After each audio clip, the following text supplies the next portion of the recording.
Okay, a very good morning, children. Children, welcome to my channel Maths with Mahanti sir. Okay, children, in the previous class we were discussing about what? Your continuous frequency distribution. How to prepare frequency distribution table, group frequency distribution, and ungrouped everything was discussed in the last class. What is group frequency distribution? What is continuous frequency? Continuous group frequency distribution. In the frequency distribution, if the upper limit and lower limit of every one class, upper limit of one class coincides with the lower limit of the second class, then it is called a continuous group frequency distribution. These are the things which we had discussed in the previous class. Okay, children, today we will discuss about graphical representation of data. So what is graph? That means how data or information can be represented by means of graph. One such method was there in class 6 and 7, which you have already read. That is your what? Bar graph. You recall in bar graph how we were drawing bar graph in class 6 and 7. So we were drawing x-axis, we were drawing, you see here is one figure. No, it is not the figure of a bar graph. This is y-axis, this is x-axis. Then in x-axis we take one variable or one quantity along x-axis, the other quantity along y-axis by choosing appropriate scale. Regarding scale, I have already discussed in the chapter Introduction to Graph, how to take scale, etc. So then we draw bars or rectangles. You see, these are bars or rectangles. 1, 2, 3, 4, 5. I have drawn 5 bars. You see, children, I have drawn 5 bars or rectangles. But you see here, there is no space between the bars. See, in this graphical representation, these are also bars or rectangles. But is it a bar graph? No, clearly no. Because there is no space between the bars or rectangle. That means in a bar graph is a method of representing data graphically in which we draw bars or rectangles such that there is spacing. There will be spacing between bars. And this is the width of the bar. Width of the bar, all the bars must be same. So this is the concept of bar graph, okay? But this picture, look at this picture, is another method of representation of data. What is the method? That is called histogram, okay? Now what is the difference between histogram and bar graph? See, children, in bar graph, as I just told you now, in bar graph we draw bars or rectangles, the width of which must be same. The width of all the bars in bar graph must be same, and there will be some gap or space between the bars. But in histogram, there will be no bar, there will be no gap or no spacing between the bars. Okay, there will be no gap or spacing between the bars, and the width will also be same. So this figure is called a histogram. So we can say histogram is a graphical method of representing data in which bars or rectangles are drawn, okay, such that the width of each bar is same and there is no space or gap between the bars. Okay, that is called this figure is called your histogram. Now the point is how to draw histogram. Children, one thing you remember, we draw histogram only of continuous frequency distribution. If the frequency distribution is not continuous, then we cannot draw the histogram. Now the point is, what is continuous frequency distribution? Just I was telling now, in the previous lesson also I had discussed. See, here is a frequency, you see, here is a continuous frequency distribution of some information. What is that? Suppose you are given, see, class interval, which represents, suppose, monthly school fees. The school fees, monthly school fees, these are the information. That means in rupees, 300 to 350 rupees, 350 to 400 rupees.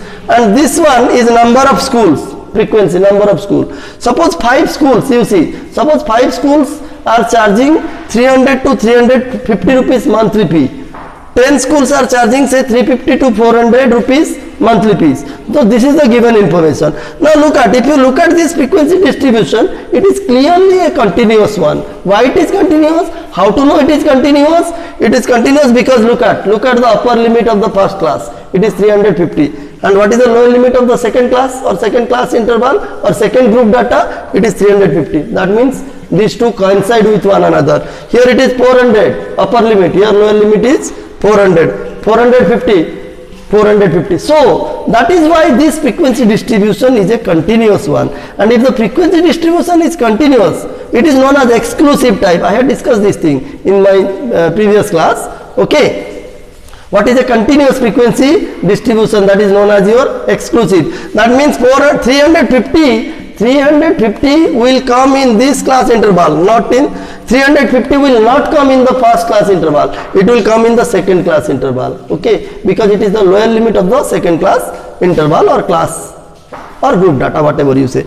So children, suppose this is the given information. So this is the given frequency, continuous frequency distribution. As I told you now, if the frequency distribution is continuous, then only we can draw or construct histogram. But if it is not continuous, we cannot. We have to make it continuous. And how it is made? How a frequency distribution which is not continuous, how to make it continuous, it will be discussed in class 9, not now. Okay. So suppose you are given this particular continuous frequency distribution and you want to draw the histogram. As I told you, what is histogram? Histogram is nothing but a graphical method of representing data in which we draw what? Bars or rectangles, such that the height of the rectangle, look at, height of the bar is proportional to the corresponding frequencies, and what about the width? Width of the bar will be your class size. It will be equal to the class size. Size means, what is the class size? Upper limit minus lower limit 50.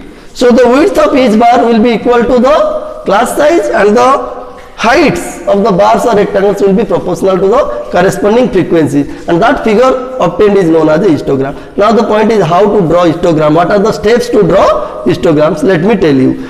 Children, in order to draw histogram of any given information, okay, the first step is you draw the two coordinate axes, x-axis and y-axis. By taking scale and pencil, you draw x-axis and y-axis. Finished. Now this point is origin O. You know already, we have discussed about origin, whose coordinates are 0 and 0. Okay. Now what is the next step? The next step is you have to represent the class limits. You see, lower limit, upper limit, lower limit, upper limit of each class. These are class intervals or class limits. So you can write along x-axis class limits or class intervals. Whatever you write, it is okay. So that means the class limits or class intervals are to be presented along x-axis. Then how will we present those class limits or class intervals along x-axis? On choosing appropriate scale. We have to choose some scale, and as I have already told you in introduction to graph chapter, there is no fixed rule to choose scale. Choosing scale depends upon you, depends upon the what? The data given or information given, and depends upon the size of the graph paper. These are the three factors. Okay. So you choose appropriate scale depending upon the data or information given in both x-axis and y-axis. In x-axis you represent the class limit or class interval. Along y-axis you represent the frequencies, because the height of the bars will be proportional to the corresponding frequencies. Okay. So you have to choose scale. Let me explain this particular question, how to draw the frequency histogram of this continuous frequency distribution. See, so what I have done, I first took the x-axis and y-axis. This is my origin. Then I have to choose scale. See, choosing scale. So what I have done, you know children, from here to here, origin, you count 1 small squares on the graph paper. So where you find 10 small squares, as I have already told you, 10 small squares equal to 1 big division, which is equal to 1 unit also. So 1 big division or 1 unit, you will take how much? Or you can say take 2 big division equal to how much? 2 big division. So it depends upon the size of the graph paper. Suppose, as I told you, in x-axis you have to take the class limits or class interval. Suppose you decided that 1 big division you will take, say 5 schools. Suppose you 50 schools. Suppose you decided that in x-axis you will take 1 big division equal to 50 schools, because 50 rupees, because x-axis is representing what? Monthly fees. So suppose in x-axis you took 1 big division equal to 50 rupees. Okay. Then from here to here, what you should have written? You should have written 50 here, then 100, 150, 220, like this it will continue, and it will continue up to 550 rupees. But you see, as there is no, suppose this is my graph paper. See, as there is no space here, I cannot accommodate up to 550 if I start from here 50. So what will I do? Suppose I will start from 300. See, from here to here, suppose 1 big division, that is 10 small squares. Suppose it represents 300 rupees. If I start from 300, then 300, 350. What is the difference? The difference is 50 rupees. That means, you see, this is also 1 big division. This is 1 big division, this is 1 big division, this is 1 big division. So here 1 big division equal to how many rupees? 50 rupees. And But what is the difference you see? Here also, by starting from 300, see, by starting from 300, also one big division represents 50 rupees. But the point is, the scale starts from 300, not from the origin. See children, it is very important. And this thing also I have discussed in introduction to graph. While constructing graph, I have discussed everything in detail. You can see those videos. See, here the scale starts from 300. It does not start from the origin. Had it been starting from the origin, had it been started from the origin, I would have written here 50, but I have written here 300, then 350. The difference, size is 50, size of the class is 50, okay. So, the scale starts from 300, not from the origin. So, then what you have to do? You have to give a kink. You see, this is a kink like this. A kink like this will have to given along x-axis. Why? The reason is because the scale does not start from the origin. Okay. So then you represent the corresponding class limits or class intervals along x-axis by choosing, say, in x-axis one big division equal to 50 rupees. Then next step is you choose some scale and represent the corresponding frequencies along y-axis. So how to choose the scale? See. So, now what is the minimum number of schools? 5. And what is the maximum number of schools here? 20. So you can choose anything you like. Suppose you decided that you will choose one big division equal to 5 schools. So one big division means from here to here you will count small squares, 10 squares, that is one big division. So one big division equal to 5. Then the next it will be 10. Then next it will be 15. See, in this case the scale starts from the origin. It does not start from 5. See. From here to here one big division equal to 5 schools. From here to here another one big division which is equal to 5 schools. That is why it has been written 10. So the scale starts from the origin. The scale does not start from 5. So there is no need to give kink along y-axis. Okay. I have not given. See. Now after taking scale and after representing or presenting frequencies and class limits or class intervals along y-axis and x-axis respectively, what you will do? Now you have to draw the bars or rectangles. See, it is very simple. So what is the first class limit? 300, class interval 300 to 350. What is the frequency? 5. See, here 300, go straight. You already know how to plot points in your introduction to graph chapter, plotting points and drawing graph, constructing graph. So the same concept will be applied here, okay. So 300, then 350. See, you join, you got one rectangle. See, then what is the next frequency? 10. It is 350 to 400. This is 350, this is 400. Go up to 350, go up to 10. You see, here is 10. Then 410. So you join.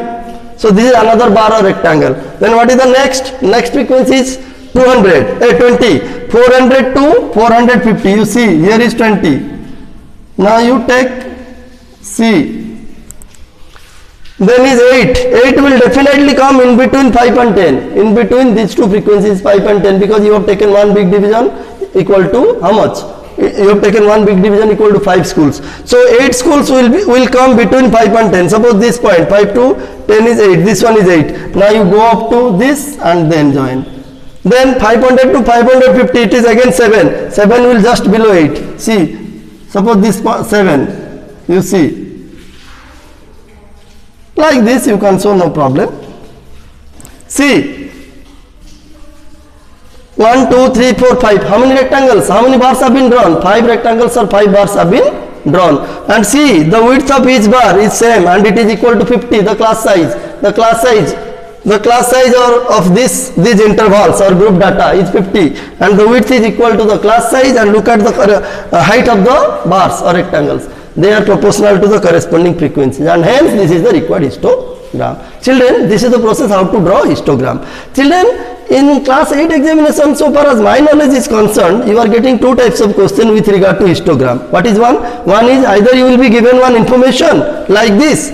I mean, either you will be given a continuous frequency distribution and you may be asked directly to draw the histogram, or you will be given some observations. You may be asked to draw what? Histogram, frequency distribution. Suppose you are given a set of observations, you are given a distribution set of observations, and you may be asked to draw, you may be asked to prepare the frequency distribution first. First you prepare the continuous frequency distribution like this. You will be given, suppose 30 observations are given. We have already discussed in my previous class. You are given say 30 observations. You are asked to first prepare continuous frequency distribution. Okay, what is the process I have told you.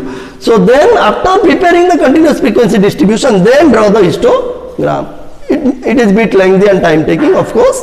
It will take a lot of time. And another type of question is also coming. What is that? Suppose histogram is given directly. It may be given directly in the question paper, and you have to answer different questions looking at the histogram. Looking at the histogram, analyzing, doing analysis, okay, doing analysis of the histogram, you have to answer. Many questions can be answered instantly looking at the diagram, looking at the histogram, okay. So, okay, problems I will discuss later. Let me complete the chapter. Children, I hope whatever I discussed regarding your bar graph and histogram. So, I think you understood what is the difference between bar graph and histogram. The only difference is, you see, in bar graph and histogram, the only difference is there is spacing or gap between bars in bar graph, but in histogram there is no gap or spacing between the bars or rectangles, and the width is same in both. Okay, in both the methods, that is bar graph and histogram, the width of bar graph, I mean the width of the bar in bar graph as well as histogram, it is same. Okay, so children, this is the concept of what your histogram. What is histogram? What is bar graph? How is histogram different from bar graph? Then how to draw histogram? What are the steps?